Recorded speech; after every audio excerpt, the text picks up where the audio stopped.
Allez, c'est l'heure d'allumer la télé. Ce soir, Marie Drucker propose et Varrock un nouveau numéro de Retour aux sources. Oui, Franck Dubosc a accepté de partir sur les traces de son grand-père, ce héros, comme il dit. Robert Plantrou, qui, comme 1 800 000 soldats français, fut retenu prisonnier en Allemagne pendant la Seconde Guerre mondiale.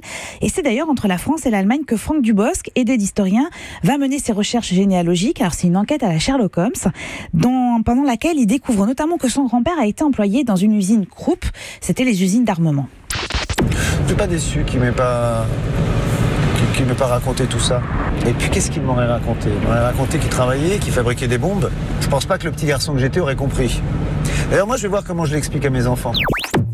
Et parmi toutes les questions qui taraudent Franck Dubosc, il y en a une. Son grand-père lui a raconté s'être évadé. Mais est-ce que c'est vrai?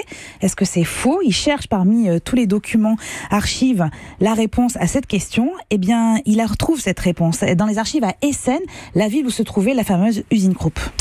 On y lit le 19 septembre. Ah, il s'est évadé? Évadé. Eh ben là, je reconnais mon grand-père.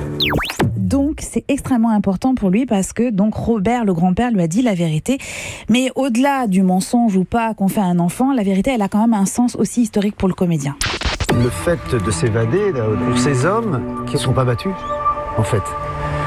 Donc, qui ont vécu toutes ces années comme des mecs qu'on a mis en prisonniers de guerre sans avoir fait la guerre, finalement. S'évader, c'est l'affaire. Donc un évadé, je pense, a fait son devoir face à la France. C'est de ne pas servir les Allemands, d'arrêter en tout cas de servir les Allemands. Et ça, c'est mon grand-père. Alors, cette émission que j'adore, c'est le 4e ou 5e numéro, est absolument remarquable, notamment parce que l'histoire de Robert Plantrou, elle permet d'aborder surtout celle de tous les autres Français prisonniers, leurs conditions de vie, l'absence parfois de reconnaissance aussi à leur retour en France. Les historiens qui témoignent retracent également les événements entre 1940 et 1945 de l'autre côté du Rhin. C'est absolument passionnant. Et puis la personnalité de Franck Dubosc, évidemment, apporte ce qu'il faut d'émotion. C'est étonnant de l'avoir dans ce registre-là, quoi. Ouais, c'est voilà. inhabituel. Et alors, il raconte aussi que retrouver l'histoire de son grand-père, c'est aussi ranimer les souvenirs de sa maman. Et écoutez cette histoire. Ma mère m'a toujours parlé, m'a toujours dit « Oh bah ton grand-père, il devait avoir une fiancée qui s'appelait la grosse Anna, ou la grosse Julia, ou la grosse... » Et puis tout à coup, on s'est dit « Mais ma mère, petite fille, a entendu le mot grosse Bertha. » Et c'est en fait travailler dans l'usine qui fabriquait la grosse Bertha.